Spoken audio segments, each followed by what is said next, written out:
The sun was setting behind the tall trees as Maya Johnson drove through the quiet streets of Riverside Heights. She was tired. It had been a long day at the law office, and all she wanted was to get home, take off her shoes, and have a cup of tea.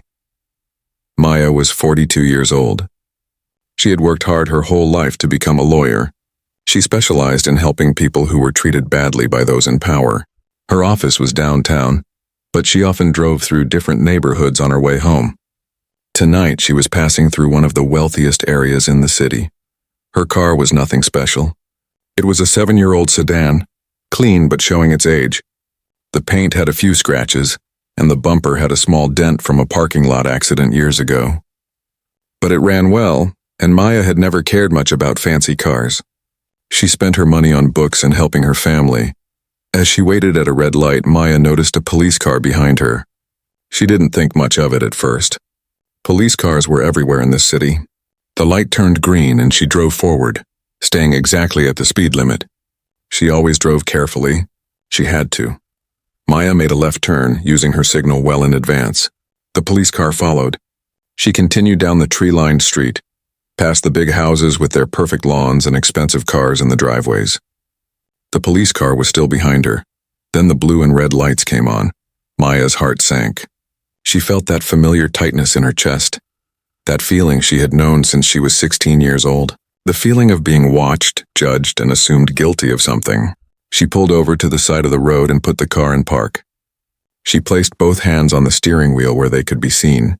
She took a deep breath. Stay calm, she told herself. Stay professional. She had been through this before. Too many times before. The officer took his time getting out of his car. Maya watched him in her side mirror. He was a white man, probably in his early 40s, with a thick build and a walk that showed confidence. Maybe too much confidence. He adjusted his belt as he approached her window, his hand resting near his gun. Maya rolled down her window and waited. She kept her hands on the wheel. License and registration, the officer said. His voice was hard, with no greeting, no explanation. Good evening, officer, Maya said calmly. May I ask why you stopped me? The officer stared at her. His name tag read Hollis. He had cold blue eyes and a tight mouth that looked like it rarely smiled. I said license and registration now. Maya nodded slowly. I'm going to reach into my glove box now to get my registration. My license is in my purse on the passenger seat. Just do it, Hollis said, stepping back slightly. His hand moved closer to his weapon. Maya's hands were steady, but her mind was racing. She opened the glove box slowly and pulled out her registration. Then she reached for her purse and took out her wallet. She handed both documents through the window. Officer Hollis took them without a word. He looked at her license for a long moment, then looked at her face, then back at the license. This your car? He asked. Yes, sir. You sure about that? Maya felt anger rise in her chest, but she kept her voice calm. Yes, officer. That's my car. I've owned it for 7 years. What are you doing in this neighborhood? Hollis asked, still looking at her license. Driving home from work. You live around here? No, sir. I'm passing through. Hollis handed back her documents through the window, but he didn't step back. You work around here? My office is downtown. I'm a lawyer. Something flickered across Hollis's face. Maybe surprise, maybe annoyance. A lawyer, he repeated, his tone making it sound like he didn't believe her. Yes, sir. May I ask what violation I committed? You failed to signal. Maya kept her expression neutral, but inside she was stunned. She knew she had signaled. She always signaled. She had been especially careful tonight, as she always was in neighborhoods like this. Officer, I believe I did signal. I used my turn signal at the light back there. Are you arguing with me? Hollis's voice grew louder. No, sir. I'm simply stating what I remember. Could you please write the citation so I can be on my way? Hollis leaned closer to her window. You got an attitude problem, you know that? Maya said nothing. She had learned long ago that anything she said could be twisted into something else. Silence was often safer. Step out of the car, Hollis ordered suddenly. Why? Maya asked. Officer, I've provided my license and registration. If you're going to cite me for a traffic violation, please do so. Otherwise, am I free to go? I said, step out of the car. Hollis's hand was definitely on his gun now. Maya's mind worked quickly. She could refuse, argue about her rights, but she also knew how badly this could go. She had represented too many families who had lost loved ones during traffic stops. She reached slowly for her phone. "What are you doing?" Hollis demanded. "I'm getting my phone. Put that down." "Officer, I have the legal right to record this interaction." Maya's voice was still calm, still professional. She held up her phone and pressed record. "I'm recording this for both our protection." Hollis's face turned red. "Turn that off right now or I'll arrest you for obstruction." "Recording a police officer in public is not obstruction, officer. It's my First Amendment right." Maya kept the phone steady, pointed at him. "You think you're smart, don't you?" Hollis said, his voice dripping with contempt. "You people always think you're smart." Those two words hung in the air. "You people." Maya felt the sting of them, but she didn't flinch. She had heard those words before. Many times. "Officer, I'm going to ask you again. What traffic violation did I commit?" "I already told you. Failure to signal." "At which intersection?" "Back at Market Street." "I use my signal at Market Street, officer." "I always use my signal." Hollis straightened up. He walked around to the back of her car, looked at her license plate, then came back to her window. "I smell marijuana," he said suddenly. Maya's eyes widened slightly. "There's no marijuana in this car. I smell it. Step out now, I'm going to search your vehicle." "Officer, you don't have probable cause to search my car." "The smell of drugs is probable cause. Now get out or I'll drag you out." Maya knew this was a lie. She had never smoked marijuana in her life. Her car was clean, but she also knew that arguing wouldn't help. Slowly, she opened her door and stepped out. She stood on the side of the road in her work clothes, a neat gray suit and low heels. Cars drove past, their occupants staring. Some slowed down to watch. Maya kept her phone in her hand, still recording. Hollis opened her car door and began searching through it. He opened the glove box, looked under the seats, checked the console. He was rough with her things, tossing papers aside, opening her purse and dumping its contents onto the seat. "Officer Hollis," Maya said clearly, making sure her phone caught every word. "I do not consent to this search. I have stated there are no drugs in my vehicle. This search is a violation of my Fourth Amendment rights." "Shut up," Hollis snapped, "or I'll add resisting arrest to your charges." "I'm not under arrest and I'm not resisting anything. I'm simply stating my rights." Another police car pulled up behind them. A female officer got out. She was Asian American, younger than Hollis, with a more cautious expression. She walked up to Maya first. "Ma'am, are you all right?" "I'm fine, thank you. I was pulled over and Officer Hollis is searching my car." The female officer looked at Hollis. "Derek, what's going on?" "Traffic stop, Lisa. Smelled marijuana." Officer Chen, according to her name tag, looked doubtful. She walked over to the car and leaned in, sniffing. She glanced back at Maya, then at Hollis. Maya could see the question in her eyes. Hollis continued his search for several more minutes. He found nothing, of course. There was nothing to find. Finally, he slammed her car door shut and walked back to his patrol car. He returned with a citation book. "Failure to signal," he said, writing quickly. "That's a $150 fine." He tore off the ticket and shoved it at Maya. She took it calmly, folded it, and put it in her jacket pocket. "Thank you, officer," she said, her voice steady. "Is there anything else?" Hollis stared at her, clearly frustrated that she hadn't lost her temper, hadn't given him a reason to arrest her. "Get out of here," he said finally. Maya nodded.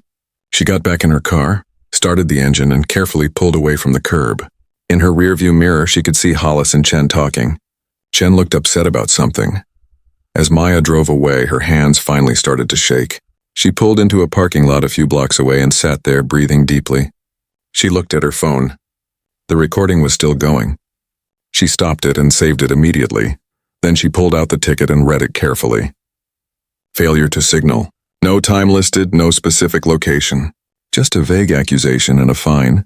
Maya reached into her bag and pulled out one of her business cards. She looked at it for a moment, then smiled. It was a tired smile, sad but determined.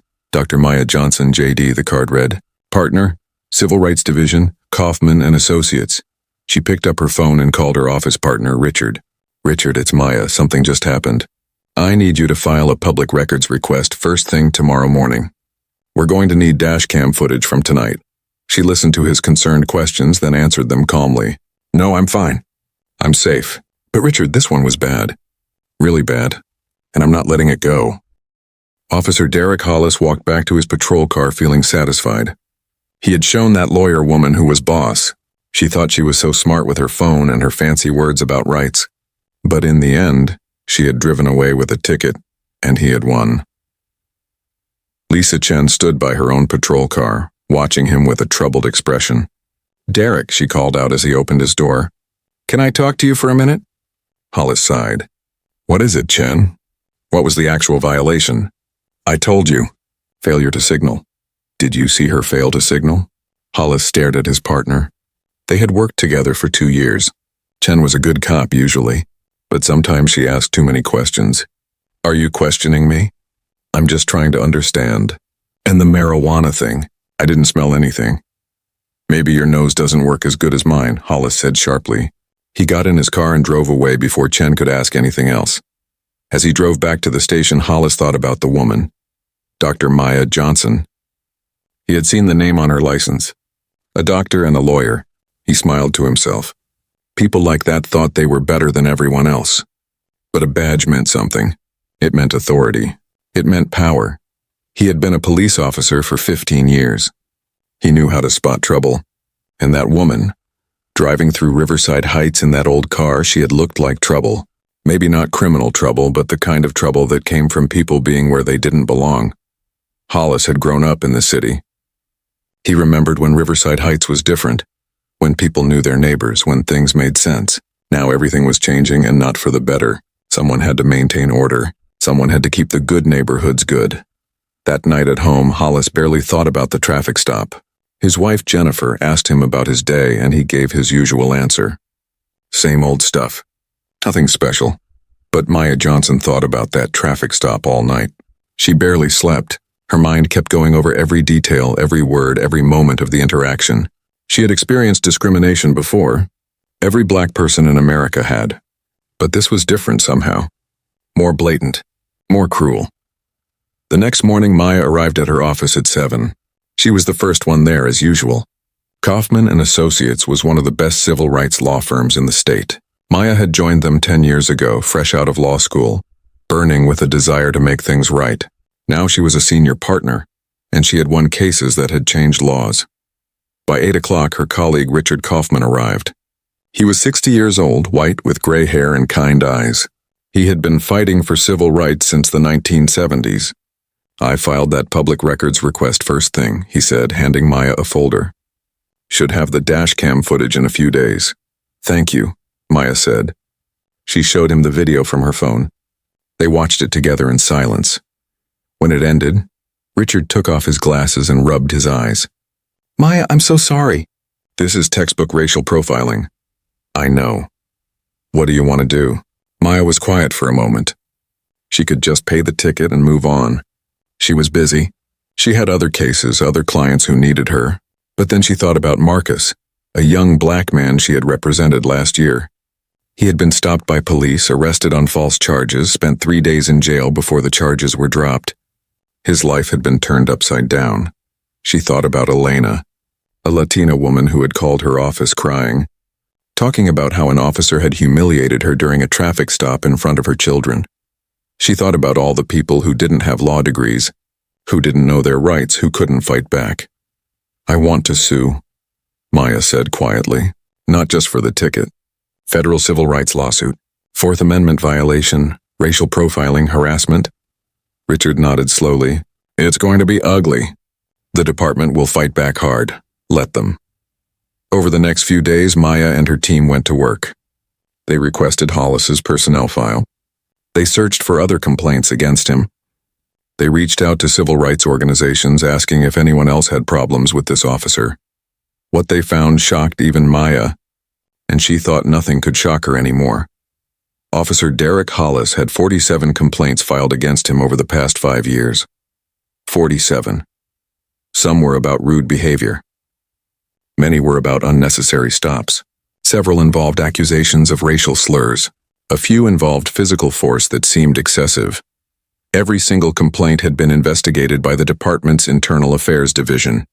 Every single one had been dismissed as unfounded or not sustained. "This is a pattern," said James Park, the private investigator who worked with Maya's firm. He was Korean American, former police officer himself, and he knew how departments worked. This guy has been doing this for years and the department has been covering for him. Maya spread the files across her conference table. 47 complaints. 47 people who had tried to get justice and failed. She felt anger rising in her chest, but she also felt something else. Determination. Find them, she told James. Find as many of these people as you can. I want to talk to them. James found Marcus Thompson first. Marcus was 32 years old, a high school math teacher. 6 months ago, Officer Hollis had pulled him over in Riverside Heights. Hollis claimed Marcus had been speeding. Marcus said he wasn't. Hollis searched his car and claimed to find a small bag of drugs under the passenger seat. Marcus was arrested. He spent the night in jail. He was suspended from his teaching job. His face was in the news. His family was ashamed. His students saw him in handcuffs. 3 weeks later, the crime lab reported that the drugs were actually crushed aspirin. The charges were dropped. But Marcus had already lost his job. The school said they couldn't have a teacher who had been arrested even if the charges were false. I lost everything, Marcus told Maya when they met in her office. He looked thin and tired, much older than 32. My reputation, my career. Kids I taught for years won't even look at me now. Their parents think I'm a drug dealer. Did you file a complaint? Maya asked. Of course I did. Internal Affairs investigated. They said there wasn't enough evidence that Officer Hollis planted the drugs. They said it was my word against his. Marcus's hands shook as he spoke. They said mistakes happen in crime labs, and that I should be happy the charges were dropped. Would you be willing to be part of a lawsuit? Marcus looked at her for a long moment. Will it help? I don't know, Maya answered honestly. But if we don't try, nothing will ever change. Then yes, I'm in. Next, James found Elena Rodriguez. Elena was a nurse, 40 years old, mother of 3. 8 months ago, she had been driving home from a night shift at the hospital. She was still in her scrubs. Officer Hollis pulled her over in the same neighborhood where he had stopped Maya. He asked me what I was doing in this area, Elena told Maya. Like I had no right to be there. I told him I was driving home from work. He made me get out of the car in my scrubs in front of everyone.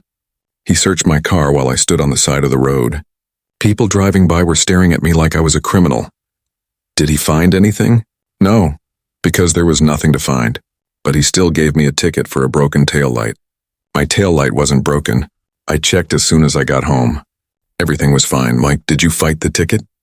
Elena shook her head. I paid it. I was afraid if I fought it, he would come after me again. I have kids. I have a job. I couldn't risk it. I understand, Maya said. But Elena, fear is how they win. I know, Elena whispered. That's why I'm here. Maya found 3 more people with similar stories. All were people of color. All were stopped in wealthy white neighborhoods. All were treated with suspicion and disrespect. None of them had been doing anything wrong. The pattern was clear. Officer Derek Hollis had been racially profiling people for years. 2 weeks after the traffic stop, Maya filed her lawsuit in federal court. The case was formal and detailed. It named Officer Hollis as the main defendant. It also named his supervisors and the police department itself. The lawsuit claimed violations of the Fourth Amendment, which protected against unreasonable searches. It claimed racial discrimination. It claimed harassment. The local news picked up the story immediately. Prominent civil rights attorney sues police department was the headline. Maya's face was on television. So was Officer Hollis's face. The police chief, Robert Manning, held a press conference. He was a tall man with silver hair and a deep voice that commanded respect. These allegations are completely baseless, he said firmly. Officer Hollis is a dedicated public servant with 15 years of exemplary service. This lawsuit is an attack on all police officers who risk their lives every day to keep our community safe. The police union issued a statement supporting Hollis. Several officers spoke to the news saying he was a good cop who was being unfairly targeted. But other people spoke up too. Community activists praised Maya for taking action. Civil rights groups offered their support. Letters to the editor appeared in the newspaper, some supporting the police, others sharing their own stories of mistreatment. The city was divided. At the police station, Officer Hollis heard about the lawsuit from other officers before his supervisor officially told him. At first he laughed. She's actually suing me? For what, doing my job? 3 weeks after filing the lawsuit, Maya sat in her office surrounded by documents. Her desk was covered with police reports, complaint forms, and witness statements. On her computer screen was the dashcam footage from the night she was stopped. She had watched it 20 times already, but she was watching it again. Her team had grown. 3 junior lawyers from the firm now worked on the case full-time. James Park, the investigator, came to the office every day with new information. The case was becoming bigger than anyone had expected. "Maya, you need to see this," James said, walking into her office with a thick folder. He looked excited and angry at the same time. Maya looked up from her computer. "What did you find?" James sat down and opened the folder. "I've been going through Officer Hollis's stop records for the past 5 years. I got them through the public records request. Look at this data." He spread several charts across her desk. Maya leaned forward to study them. "In the Riverside Heights neighborhood, Hollis has made 137 traffic stops over 5 years, James explained. Of those stops, 104 were of drivers who are Black, Hispanic, or Asian. That's 76%. What's the racial makeup of people who drive through that area?" Maya asked. "According to traffic studies, about 30% of drivers in Riverside Heights are people of color. So if Hollis was stopping people randomly, 70% of his stops should be white drivers, but only 24% of his stops are white drivers." Maya felt her pulse quicken. "That's statistical evidence of racial profiling." "It gets better," James said, pulling out another chart. "When Hollis stops white drivers, 90% of them get warnings. Only 10% get tickets. But when he stops people of color, 72% get tickets and 38% get their cars searched. That's damning evidence. There's more. I talked to 6 other officers who patrol the same area. Their stop patterns are completely different. They stop people of all races at rates that match the traffic patterns. Hollis is the outlier." Maya sat back in her chair. This was exactly what she needed. Not just stories and complaints, but hard numbers that proved a pattern. "James, this is excellent work. Can you prepare a full report with all these statistics?" "Already done," James said, handing her another folder. "I also have something else. I found a former officer who used to work with Hollis. He's willing to talk." "Who?" "His name is Robert Williams. Black guy. Worked with the department for 12 years before retiring last year. He says he has stories about Hollis that we need to hear."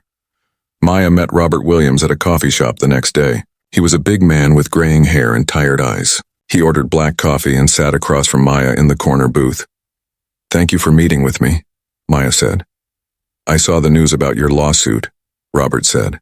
"I'm not surprised. I've been waiting for something like this to happen. What can you tell me about Officer Hollis?" Robert was quiet for a moment, stirring his coffee. "I worked with Derek Hollis for 6 years. He wasn't always bad. When he first joined the force, he was okay. A little rough around the edges, but nothing terrible. What changed? The city changed. The neighborhoods changed. People of color started moving into areas that used to be all white. Some officers handled it fine. Others, like Hollis, didn't." "What do you mean?" Robert looked directly at Maya. He started talking about those people moving in, about how the neighborhoods were going downhill, about how we needed to keep an eye on anyone who looked like they didn't belong. I called him out on it a few times. He always denied being racist, but his actions told a different story. "Did you ever see him profile someone?" "Many times. He would see a Black person or Hispanic person driving in certain neighborhoods, and he would find a reason to pull them over. Sometimes the reason was legitimate. Sometimes it wasn't, but the pattern was clear. He was targeting people based on race. And did you report this?" Robert laughed, but there was no humor in it. "Of course I reported it. 3 times I filed formal complaints with Internal Affairs. All 3 times I was told there wasn't enough evidence. The last time I complained, my sergeant pulled me aside and told me to stop causing trouble. What happened after that? I stopped complaining. I'm not proud of it, but I had a family to support. I needed my job. So I kept my mouth shut and tried to do my own work the right way." Robert's hands tightened around his coffee cup, but staying silent made me part of the problem. "That's why I'm talking to you now. I should have done more." Maya reached across the table and touched his arm gently. "You're doing something now. That matters. Will this help your case?" "Yes. Very much." Over the next 2 weeks, Maya and her team built their case brick by brick. They found more victims. They gathered more evidence. They prepared detailed reports showing Hollis's pattern of behavior over 5 years. But they also discovered something else. Something that made the case even bigger. Sarah Chen, one of Maya's junior attorneys, came running into the office one morning. "Maya, I found something. You need to see this right now." Maya followed Sarah to the conference room where Sarah's laptop was open to an email account.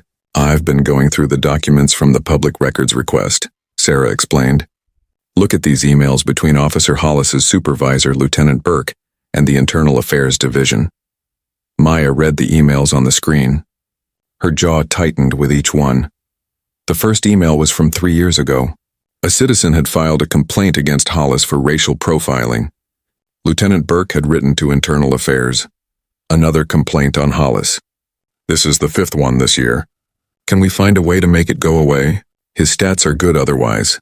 The response from Internal Affairs: "We'll interview the complainant and Hollis. Usually these people don't follow through or their stories don't hold up. Should be fine." Another email from 2 years ago after Marcus Thompson had complained about being arrested on false drug charges. "The lab says the substance was aspirin, not drugs. This makes Hollis look bad. Can we blame it on a paperwork error instead of a field error?" Response: "We'll write the report to emphasize that mistakes happen in evidence handling. No mention of possible planting of evidence. Case closed." Maya felt sick as she read email after email. The supervisors knew. They knew Hollis was a problem. They knew citizens were complaining. But instead of disciplining him or retraining him, they covered for him. "This shows a pattern of deliberate indifference," Maya said quietly. "The department knew about the civil rights violations and chose to do nothing. This isn't just about one bad cop anymore. This is about a broken system." Sarah nodded. "Should we amend the lawsuit?" "Yes, we're adding more defendants. We're going after the supervisors who enabled this behavior." That afternoon, Maya filed an amended lawsuit. Now it included Lieutenant Burke and 2 other supervisors as defendants. It also included stronger language about the department's culture of protecting officers instead of protecting citizens. The news coverage exploded. The lawsuit became the top story in the city. Television stations ran special reports.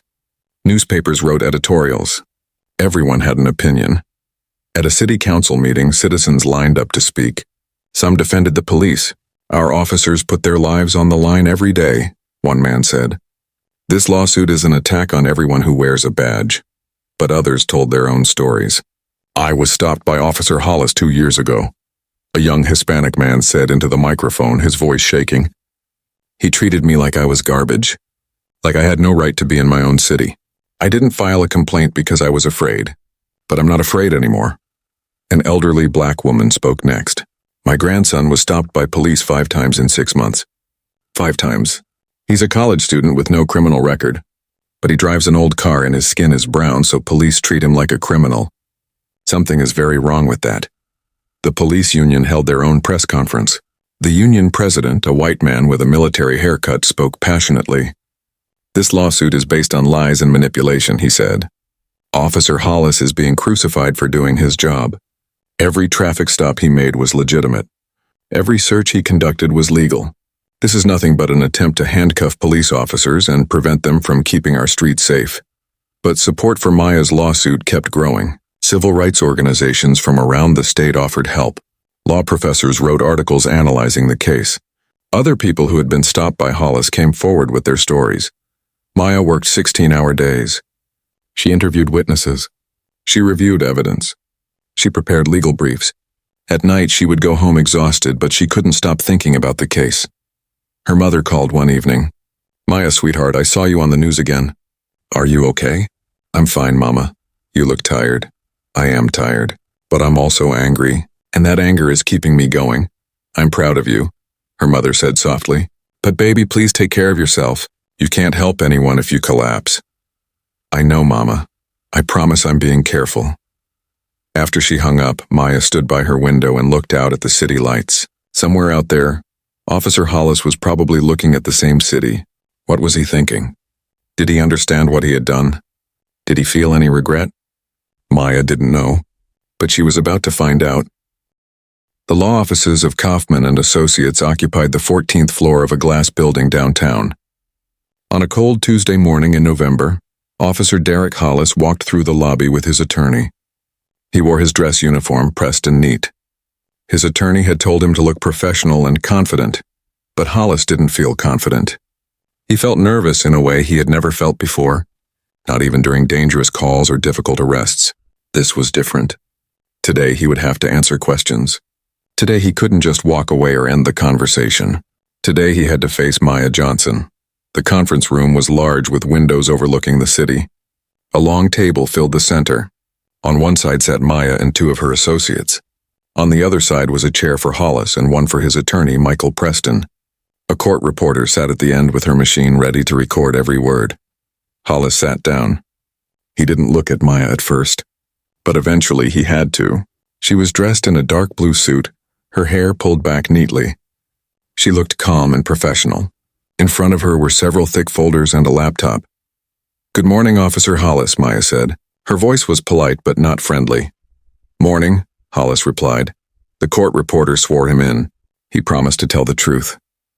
Then Maya began. "Please state your full name for the record." "Derek James Hollis." "And your occupation?" "Police officer with the Metro City Police Department." "How long have you been a police officer?" 15 years. "During those 15 years, have you received training on constitutional rights?" "Yes." "Specifically training on the Fourth Amendment, which protects against unreasonable searches and seizures?" "Yes." "And training on racial profiling?" Hollis paused. His attorney had warned him about this. "Yes, I've had that training." "How many times?" "I don't remember exactly." "Several times. Would you say at least 5 times?" "Probably." "And you understand that racial profiling is illegal?" "Yes." "You understand that you cannot stop someone based on their race?" "Yes." "Good." Maya made a note on her paper. "Now, Officer Hollis, how many complaints have been filed against you during your 15 years of service?" His attorney spoke up. "Objection. That information is not relevant to this case." Maya didn't look at the attorney. She kept her eyes on Hollis. "Your objection is noted, but Officer Hollis still needs to answer. This is a deposition, not a trial. The rules are different. So, Officer Hollis, how many complaints?" Hollis shifted in his chair. "I don't know the exact number. Would you say more than 10? Maybe. More than 20? I don't know." Maya pulled a document from one of her folders. "I have your personnel file here. It shows 47 complaints over the past 5 years alone. Does that sound right?" Hollis felt his face get warm. "If that's what the file says. 47 complaints in 5 years. That's almost 1 complaint per month. Would you say that's a high number?" "I don't know. I don't know what the average is." "I can tell you," Maya said calmly. "The average officer in your department receives about 3 complaints per year. You receive more than 9 per year. Does that concern you?" "Not really. Some people complain about everything." "I see. So all 47 of these people were just complaining about nothing?" "I didn't say that. What are you saying?" Hollis took a breath. His attorney had told him to stay calm. "I'm saying that when you do this job, people get upset. Sometimes you have to make stops they don't like. Sometimes you have to search vehicles. That doesn't mean you did anything wrong." Maya nodded as if she agreed. "That's a fair point. Let's talk about specific stops. Do you remember stopping me on the evening of March 15th of this year?" "Yes." "Why did you stop me?" "Failure to signal." "Where did this failure to signal occur?" Hollis hesitated. "At the intersection of Market Street and Riverside Avenue." "You're certain of that?" "Yes." Maya turned her laptop so Hollis could see the screen. "This is dashcam footage from your patrol car that night. Let's watch it together." She pressed play. The video showed Hollis following Maya's car. At the intersection of Market Street and Riverside Avenue, Maya's turn signal was clearly visible. It blinked for several seconds before she made her turn. Maya paused the video.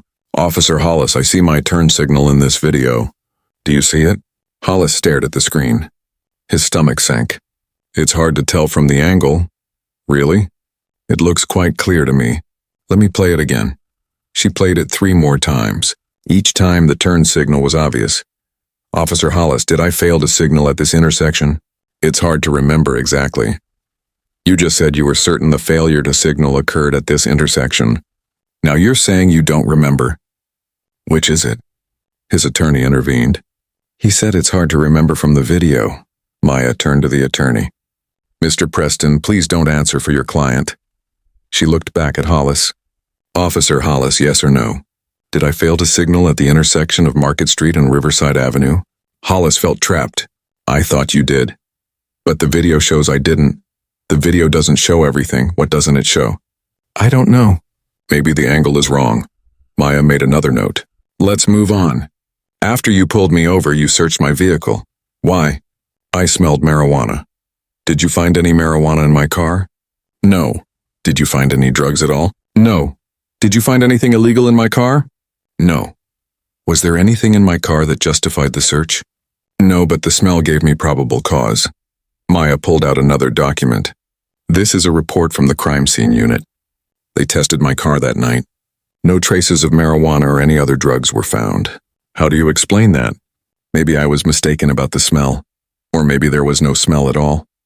Hollis's jaw tightened. I know what I smelled. Officer Hollis, have you ever claimed to smell marijuana during a traffic stop when there was no marijuana present? Not that I know of. Let me refresh your memory. Maya pulled out several more documents. Here is a report from a stop you made on January 10th of this year. You claimed to smell marijuana. You searched the vehicle. You found nothing. Here's another from March 3rd. Same thing. Claimed to smell marijuana.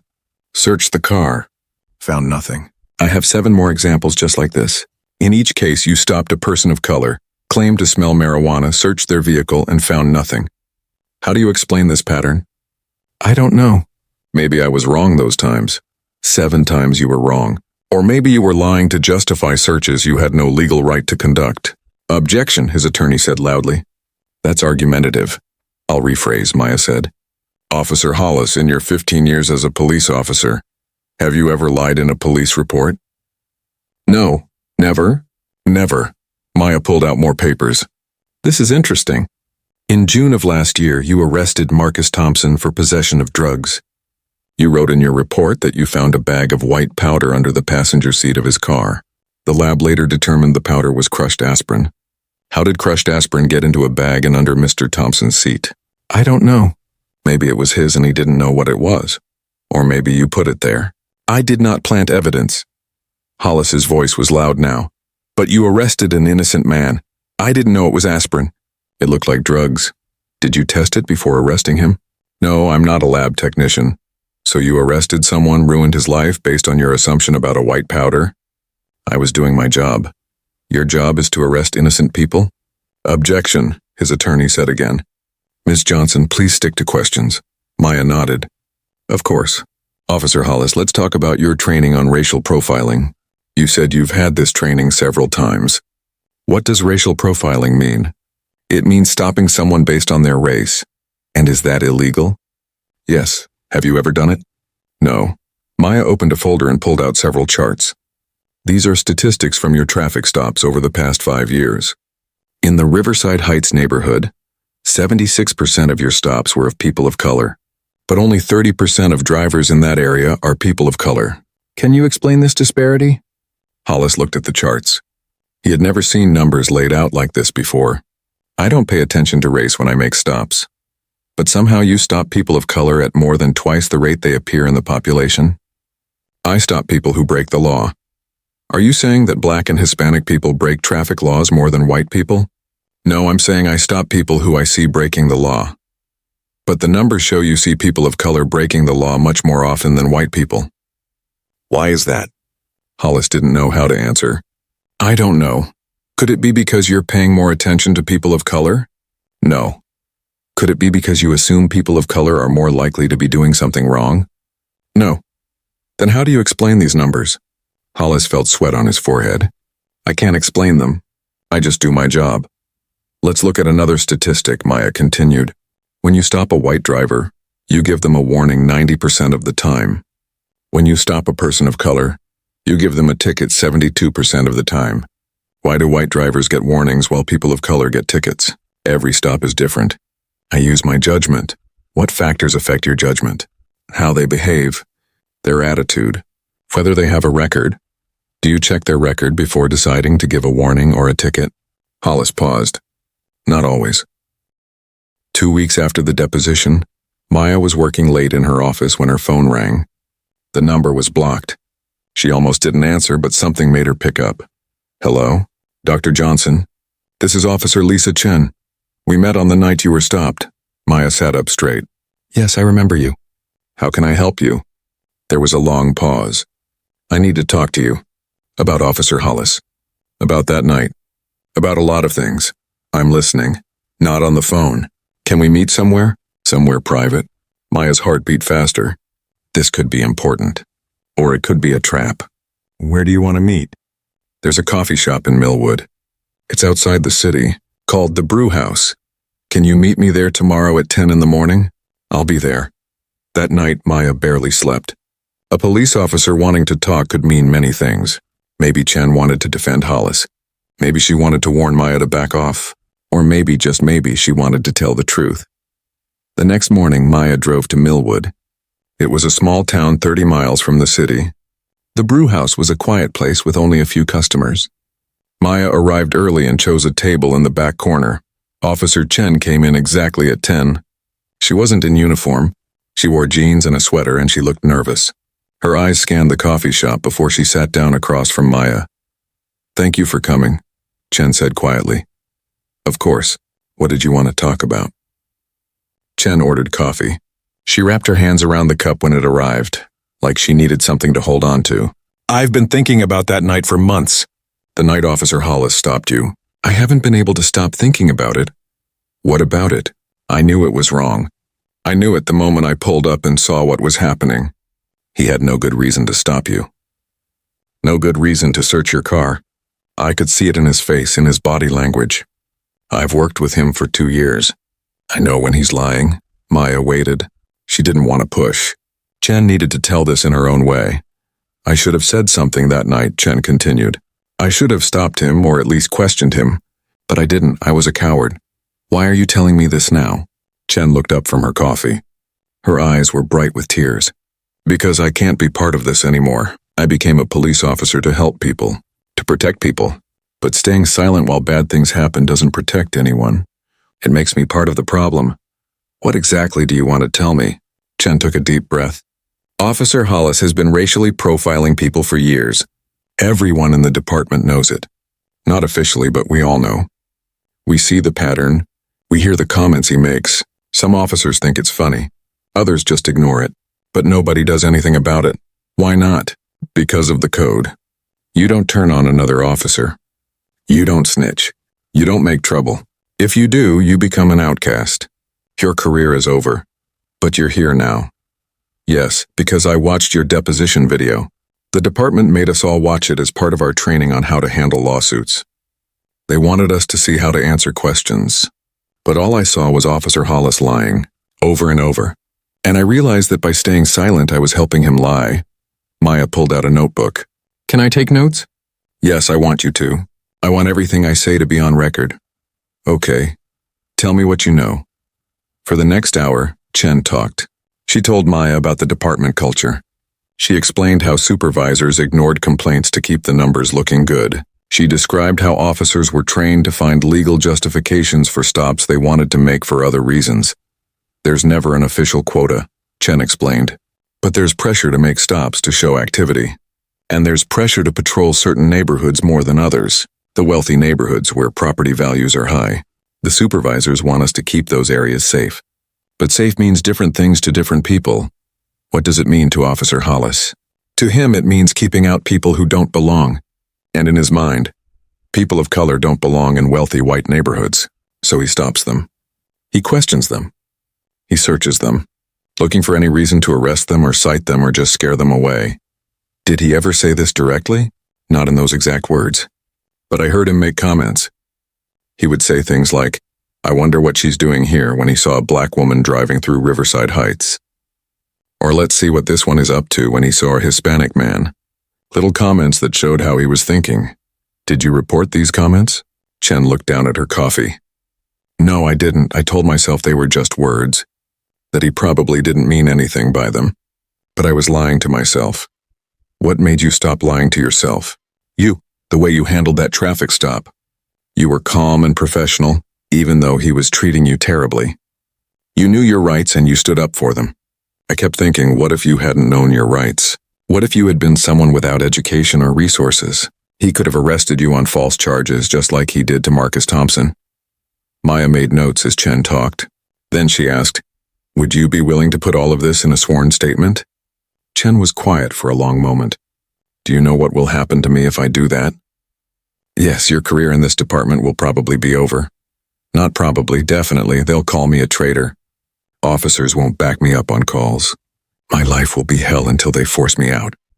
"I can't promise it will be easy," Maya said gently, "but I can promise that what you're doing matters. It could change things. Not just for this case, but for the whole department." Chen wiped her eyes. "I know, that's why I'm here. I need to do this. I need to be able to look at myself in the mirror." Over the next week, Chen met with Maya several more times. She provided a detailed sworn affidavit. She gave names of supervisors who had ignored complaints. She provided copies of internal emails and memos that she had saved. She explained the informal systems that allowed bad officers to continue working without consequences. The information she provided was devastating to the department's case. It showed that the problems went far beyond one officer. It showed a system that protected bad cops instead of protecting citizens. Maya filed an amended lawsuit. Now it included claims against the department for systematic violations of civil rights. It named specific supervisors who had enabled the behavior. And it included Lisa Chen as a key witness. The news exploded across the city. A police officer had turned against her own department. The headlines were huge. Television stations ran special reports. Everyone wanted to interview Chen. The police department's reaction was swift and harsh. Chief Manning held a press conference. "Officer Chen has betrayed her oath and her fellow officers," he said, his face red with anger. "Her allegations are false and self-serving. She is a disgruntled employee who is looking for attention." The police union issued a statement calling Chen a traitor and demanding her immediate termination. Several officers spoke to reporters saying they would never trust Chen again. Chen was placed on administrative leave. She was told not to come to the station. Her badge and gun were taken away. Some officers sent her angry text messages. One slashed her tires, but other people supported her. Civil rights groups praised her courage. Citizens who had been stopped by Hollis thanked her. Letters of support arrived at her home. Maya worried about Chen's safety and well-being. She called her every day to check on her. "How are you holding up?" "I'm okay," Chen said, though her voice sounded tired. "It's hard. I knew it would be hard, but knowing it and living it are different things. I've gotten death threats. My family is upset with me. My father was a police officer, too. He says I've shamed the family name." "I'm sorry," Maya said. "If you want to back out, I'll understand." "No, I'm not backing out. This is too important." With Chen's testimony, more people came forward. Other officers, current and former, contacted Maya. They had their own stories about the culture of the department, about supervisors who protected bad officers, about complaints that disappeared, about pressure to make stops in certain neighborhoods. Not all of them were willing to testify publicly. Most were too afraid of retaliation, but they provided information that helped Maya build her case. Marcus Thompson, the teacher who had been arrested on false drug charges, also found new courage. He had been quiet since the charges were dropped, trying to rebuild his life. But Chen's bravery inspired him. "If she can risk her career to tell the truth, I can tell my story," Marcus told Maya. He agreed to testify at trial. So did Elena Rodriguez, the nurse who had been humiliated during a traffic stop. 2 more victims joined the lawsuit. Both had been stopped by Hollis in the past year. Both had similar experiences. Both were people of color who had been driving through wealthy neighborhoods. The case was getting bigger and stronger. The city's attorneys knew it.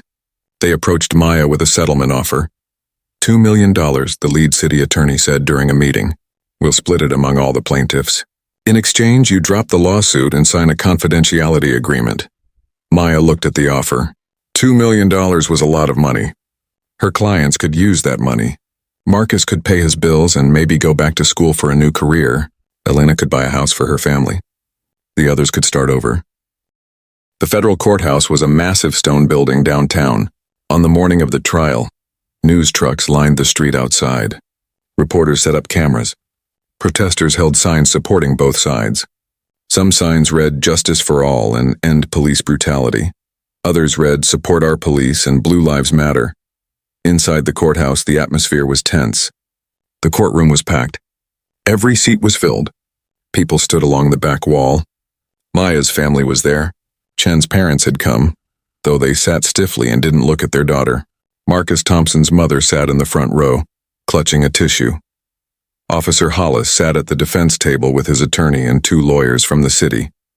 He wore his dress uniform again. He looked straight ahead, his face blank. The judge entered. Everyone stood.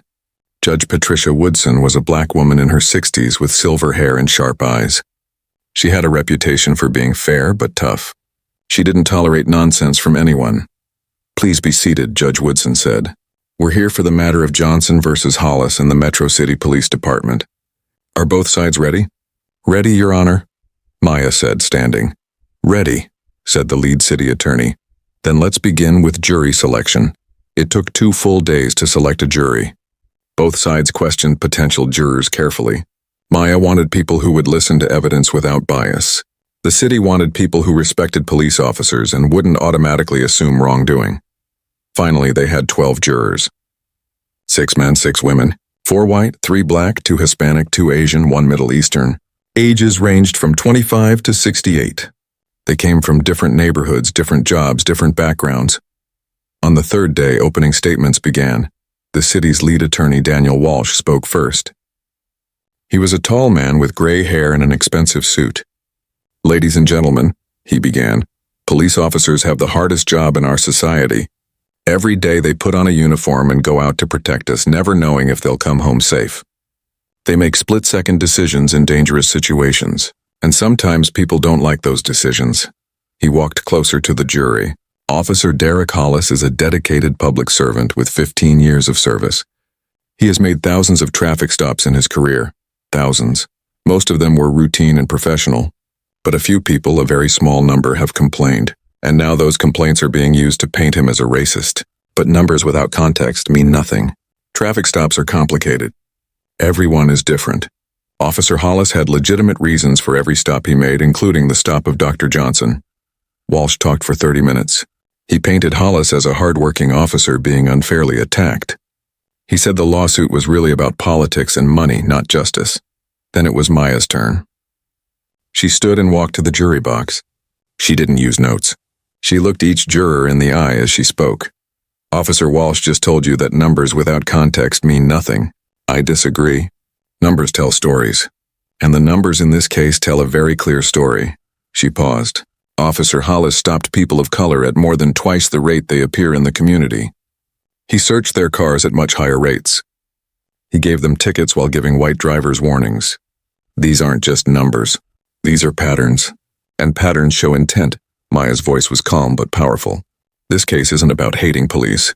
I respect good police officers. My uncle was a police officer. We need police. We need them to be fair, to be just, and to treat all citizens equally. But when an officer repeatedly violates people's constitutional rights, when supervisors ignore complaints and protect that officer, we have to hold them accountable. That's what this trial is about. Accountability." She talked about each plaintiff, about Marcus losing his job over false charges, about Elena being humiliated in front of her neighbors, about her own experience being searched without cause. "These aren't just stories," Maya said. "These are civil rights violations, and the Constitution guarantees equal protection under the law for everyone. Not just some people, everyone." When Maya sat down, the courtroom was silent. Even Walsh looked concerned. Judge Woodson called for the first witness. Maya called Marcus Thompson to the stand. Marcus walked slowly to the witness chair. He looked nervous but determined. Maya asked him to tell his story. "I was driving home from work," Marcus began. His voice shook slightly. "It was about 8 in the evening. I'm a high school math teacher. I was teaching at Lincoln High School. What happened? Officer Hollis pulled me over. He said I was speeding. I wasn't. I always drive carefully because I know what can happen to black men during traffic stops." "What did Officer Hollis do?" "He asked for my license and registration. I gave them to him. Then he asked me to step out of the car. He said he wanted to search it." "Did you give permission?" "No, I asked why he wanted to search it. He said he didn't need my permission. He said he smelled drugs. Were there drugs in your car?" "No, I've never used drugs in my life." "What happened next?" Marcus took a deep breath. "He searched my car. He was rough with my things. He threw papers around, dumped out my bag. Then he called another officer over. He held up a small plastic bag with white powder in it. He said he found it under the passenger seat. Had you ever seen that bag before? Never. What happened after that? He arrested me, put handcuffs on me, put me in his police car. He took me to jail. Marcus's voice broke. I spent the night in a cell. The next day my picture was in the news. Teachers get arrested for drugs. My principal suspended me. My students saw me on television in handcuffs. When were the charges dropped? 3 weeks later. The lab tested the powder. It was crushed aspirin, not drugs, just aspirin. The prosecutor dropped the charges. Did you get your job back? No. The school said they couldn't keep a teacher who had been arrested even if the charges were dropped. They said parents wouldn't trust me anymore. Walsh cross-examined Marcus aggressively. Mr. Thompson, isn't it true you were angry at Officer Hollis after your arrest? Of course I was angry. He destroyed my life over aspirin. Angry enough to lie about him? I'm not lying. You're suing for money, correct? I'm suing for justice, but if you win, you'll receive money. If the jury decides that's appropriate, yes. So you do have a financial motive to make Officer Hollis look bad? Marcus looked at Walsh directly. My motive is making sure no one else goes through what I went through. The money doesn't give me back my career or my reputation. Next, Maya called Elena Rodriguez. Elena described her traffic stop in detail. How Hollis had questioned why she was in the neighborhood. How he had made her stand on the roadside in her nurse's scrubs while people stared. How he had searched her car without finding anything. I felt like a criminal, Elena said, tears in her eyes. I had just finished a 12-hour shift saving lives at the hospital, and this officer treated me like I was garbage. The other plaintiffs testified too. Each told similar stories. Each described being stopped, questioned, searched, and humiliated. The pattern was clear. Then Maya called her expert witness, Dr. Robert Hamilton. Dr. Hamilton was a professor who studied policing and racial bias. He had analyzed all of Hollis's traffic stops for 5 years. In my professional opinion, Dr. Hamilton testified, Officer Hollis engaged in systematic racial profiling. The statistical evidence is overwhelming. No other explanation fits the data. Walsh tried to challenge the statistics, but Dr. Hamilton was prepared. He had charts and graphs. He explained standard deviations and probability. He showed that Hollis's pattern couldn't be explained by chance. On the 4th day of trial, Maya called Lisa Chen to the stand. The courtroom buzzed with whispers. Everyone wanted to hear what the whistleblower officer would say. Chen walked to the stand with her head high. She wore a simple suit, not her uniform. She looked directly at the jury as she was sworn in. Officer Chen, Maya began, how long have you been a police officer? 7 years. How long did you work with Officer Hollis? 2 years. He was my partner. Why are you here today? Chen took a breath. Because I can't stay silent anymore. I saw Officer Hollis violate people's rights. I heard him make racist comments. And I did nothing to stop it. That makes me part of the problem. I'm here to try to fix that. Tell us about the night Officer Hollis stopped Dr. Johnson. I arrived as backup after he had already stopped her. I could tell immediately something was wrong. His body language was aggressive. Dr. Johnson was calm and professional, but he was treating her like a criminal. Did he tell you why he stopped her? He said failure to signal. But I had been driving near them. I saw her use her signal. Did you see him search her car? Yes, he said he smelled marijuana. I went to the car and sniffed. I didn't smell anything. Did you ask him about it? I asked what the violation was. He got defensive. He told me to back him up and not ask questions. In your 2 years working with Officer Hollis, did you see other stops like this? Many times. He would see a person of color in a wealthy neighborhood and find a reason to stop them. Sometimes the reason was legitimate. Sometimes it wasn't, but the pattern was always the same. He targeted people based on race. Did you report this? Chen's voice got quiet. No, I didn't, and I'm ashamed of that. Because of the code. The unwritten rule that you don't turn on another officer. I was afraid of what would happen to my career. The news of the verdict spread fast. Within hours, it was the top story on every channel. National news picked it up. Social media exploded with reactions. The verdict became a symbol of something larger, a moment in an ongoing conversation about justice and accountability. Maya's phone didn't stop ringing. Other lawyers called asking for advice on similar cases. Victims of police misconduct called wanting representation. Activists called thanking her. Even some police officers called, quietly saying they supported reform. But Maya was exhausted. She had worked for months on this case, barely sleeping, barely eating. Now that it was over, the weight of it all hit her. She went home, turned off her phone, and slept for 14 hours straight. When she woke up, the world had changed in small ways. The Metro City Police Department announced that Chief Manning had resigned. The Department of Justice announced it was opening an investigation into the entire department.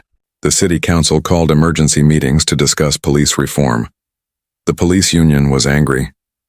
They held rallies supporting their officers. They argued that the verdict would make policing impossible. But other voices were louder now. Community groups demanded change. Parents shared stories of their children being stopped. Business owners talked about discrimination they had faced. The conversation that had been quiet for so long was finally loud. 2 weeks after the verdict, the police department's interim chief was announced. Her name was Commander Patricia Adams. She was black, 53 years old, and had a reputation for being tough but fair.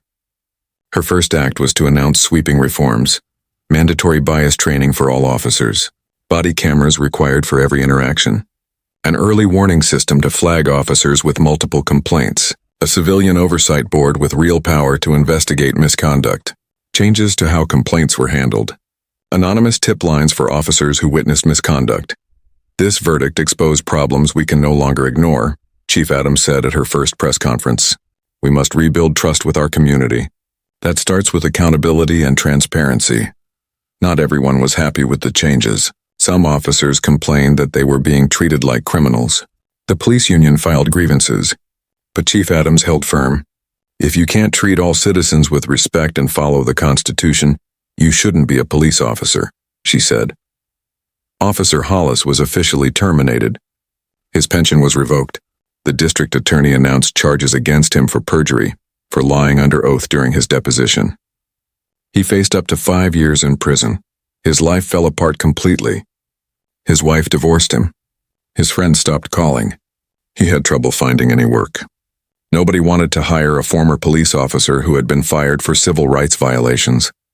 One night, 6 months after the verdict, Hollis sat alone in his small apartment. He had been drinking, but not enough to stop thinking. He kept replaying his career in his mind.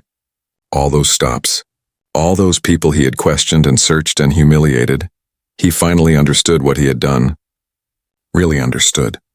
Not just intellectually, but in his heart. He had hurt people. Good people. Innocent people. He had used his power to make them feel small and afraid. And he had done it because of their skin color. The shame was overwhelming. But something else was there too. A desire to somehow make things right, even though he knew he never really could. He opened his laptop and started writing. It took him 3 hours to write 2 pages. It was a letter to Maya Johnson. Dr. Johnson, he wrote, I know you have no reason to read this letter or believe anything I say. I know I don't deserve your time or attention, but I need to say this anyway. You were right about everything.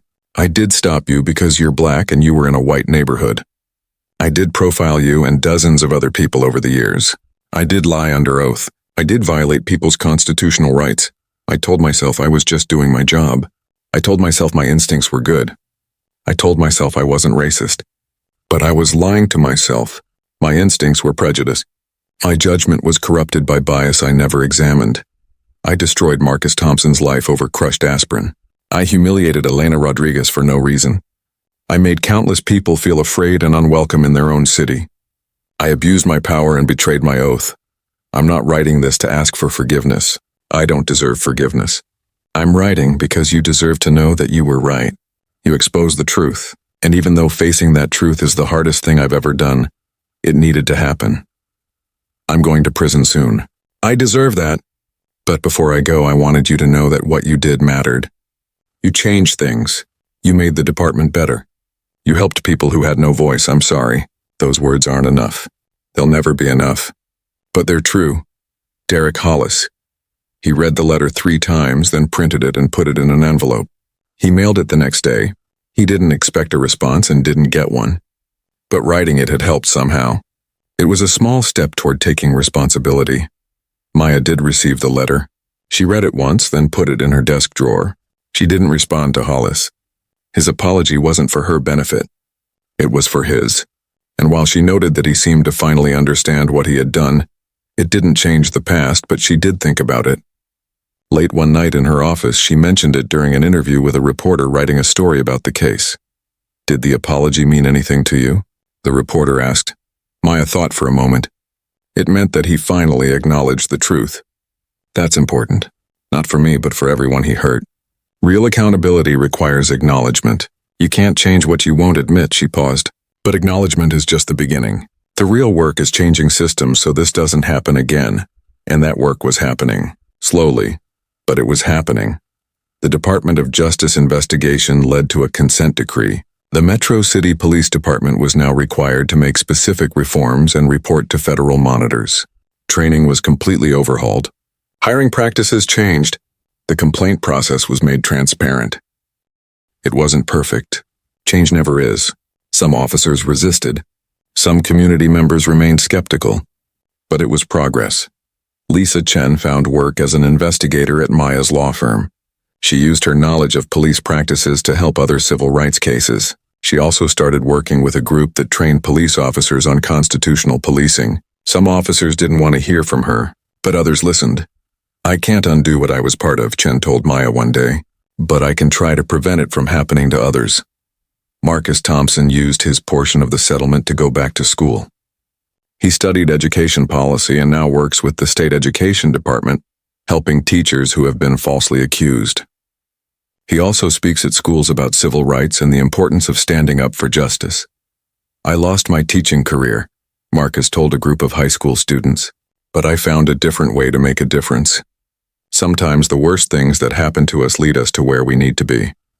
Elena Rodriguez used her settlement to buy a house for her family. She also started a non-profit organization that helps people understand their rights during police encounters. She teaches workshops in churches and community centers. "Knowledge is power," Elena tells people. "If you know your rights, you can protect yourself, and you can protect others." The other plaintiffs found their own ways forward. Each had been damaged by what happened to them, but each also found purpose in helping prevent it from happening to others. Maya continued taking civil rights cases. The Johnson case made her famous, but she tried not to let that change her work. She still represented people who couldn't afford big law firms. She still fought against injustice wherever she found it. 1 year after the verdict, the city council voted to rename a street in Maya's honor. She attended the ceremony but felt uncomfortable with the attention. "This isn't about me," she told the crowd. "It's about Marcus and Elena, and all the people who had the courage to stand up and demand justice. It's about Lisa Chen, who risked everything to tell the truth. It's about every person who refuses to accept injustice." She looked out at the crowd. She saw faces of all colors, all ages. Some were smiling. Some were crying. "Real change is hard," Maya said. "It takes time. It requires all of us working together. One lawsuit doesn't fix centuries of injustice. But it's a start. Every case, every verdict, every person who speaks up moves us closer to the country we claim to be." 2 years after the verdict, Maya received a letter from a young woman named Sarah. Sarah was black, 24 years old, and had just graduated from law school. "Dear Dr. Johnson," the letter read, "I watched your trial on television when I was in college. I saw how you stood up for people who couldn't stand up for themselves. I saw how you used the law as a tool for justice. That's when I decided to become a civil rights lawyer. I just passed the bar exam. I start work at a civil rights firm next month. I want to do what you do. I want to help people. I want to fight for justice. Thank you for showing me what's possible. Thank you for your courage and your determination. You changed my life, and I hope to change lives for others. With gratitude, Sarah." Maya read the letter 3 times. Then she cried. Not sad tears, but tears of hope, because this was how change really happened. Not just through lawsuits and verdicts, but through inspiration. Through young people deciding to dedicate their lives to justice. She wrote back to Sarah immediately. "Come visit me when you start your new job. I want to hear about your work. And Sarah, thank you for reminding me why I do this." Officer Derek Hollis served 18 months in prison for perjury. When he was released, he was 52 years old with no career and a ruined reputation. He got a job at a warehouse loading trucks. It was hard work for low pay, Nothing like his old life, but something had changed in him during those 18 months. He spent his time in prison reading books about racism and criminal justice reform, books about history and civil rights, books that forced him to confront uncomfortable truths about himself and society. He started volunteering with a prison reform organization. He spoke to police academy classes about how good intentions can mask prejudice. He wrote articles about his experience for criminal justice websites. He didn't make excuses or ask for sympathy. He just told the truth. "I was a racist cop," he would say. "I didn't wear a hood or use slurs. I thought of myself as a good person doing a good job, but I treated people differently based on their skin color. I violated their rights. I hurt them. And I did it for years without questioning myself." He continued. "The hardest part wasn't admitting I was wrong. It was understanding that my whole worldview was based on prejudice. Everything I thought I knew about who was suspicious or who belonged where or who deserved suspicion was corrupted by bias I had never examined." Some people appreciated his honesty. Others said he was just trying to rehabilitate his image. Hollis understood both reactions. He knew he would never fully make up for what he had done, but he tried anyway. 3 years after the verdict, Maya was invited to speak at a conference on criminal justice reform. As she prepared her speech, she reflected on everything that had happened. That one traffic stop had changed so many lives. It had destroyed Hollis's career but awakened his conscience. It had cost Chen her job but given her purpose. It had hurt Marcus and Elena but also strengthened them. It had been traumatic for Maya but also became her most important case, and it had changed an entire police department.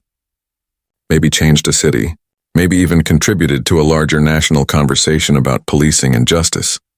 On the evening of her speech, Maya drove through Riverside Heights, the same neighborhood where she had been stopped 3 years earlier. She drove slowly, looking at the big houses and perfect lawns. But this time she didn't feel the tension she used to feel. She didn't watch for police cars. She didn't worry. She belonged here. She belonged anywhere, because the Constitution said so. And now there was a court verdict that affirmed it. At the conference, Maya spoke for 30 minutes. She told the story of that traffic stop and everything that followed. She talked about the importance of accountability and the power of ordinary people to create change. One traffic stop, she concluded. That's all it took to expose a pattern of abuse that had gone on for years. One person standing up for their rights. One officer brave enough to tell the truth. One jury willing to hold power accountable. We can't fix everything with one case, but we can fix something. And if enough of us fix something, eventually we fix everything. The audience stood and applauded for 5 minutes. After the speech, dozens of people came to talk to Maya. Many shared their own stories of discrimination. Some asked for advice on fighting injustice. Others just wanted to say thank you. A young black woman approached her last. She looked about 16 years old. "Dr. Johnson," she said shyly, "I'm still in high school. But watching what you did, how you fought back, it made me want to be a lawyer too. I want to help people like you do." Maya smiled and took the girl's hand. "What's your name?" "Jasmine. Jasmine, the world needs more people like you, people who care about justice. Study hard, learn everything you can, and never let anyone make you feel like you don't belong somewhere. You belong everywhere." As Maya drove home that night, she thought about everything that had led to this moment.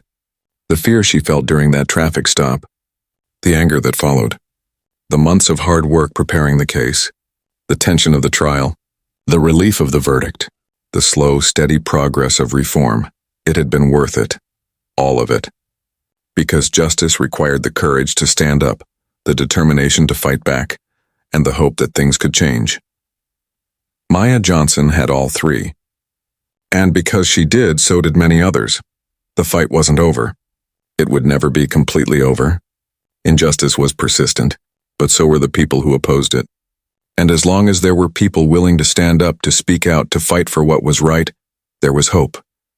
Real, lasting, powerful hope. And hope, Maya had learned, was the beginning of everything.